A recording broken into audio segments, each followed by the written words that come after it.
जेवढा आनंद आपल्याला गणपती बाप्पाच्या आगमनाच्या दिवशी होते तेवढाच दुःख आपल्याला विसर्जनाच्या दिवशी होतो की नाही तुम्हीच सांगा.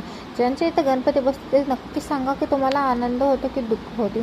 कारण मला तर खूप दुःख होते. ज्या दिवशी गणपती बाप्पाचं विसर्जन असतं त्या दिवशी म्हणजे असं घर सुनं ज्या त्या टेबलवरून गणपती बाप्पा उठतात आणि विसर्जन होतं त्यांच्या, आणि घरी आल्यावर असं वाटते की काहीतरी कमी झालं घरचं. खरंच पूर्ण सुनं घर वाटते.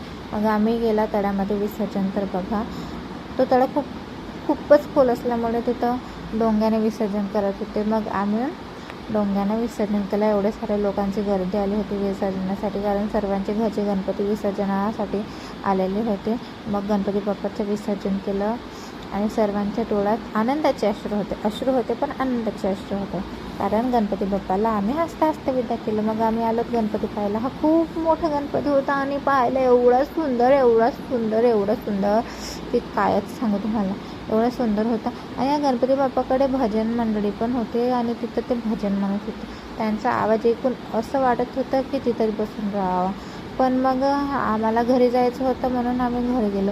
पण घरी असंच नाही केलं. गणपती बाप्पाकडे महाप्रसाद होती. मग आम्ही महाप्रसाद खाऊन गेलो गणपती बाप्पा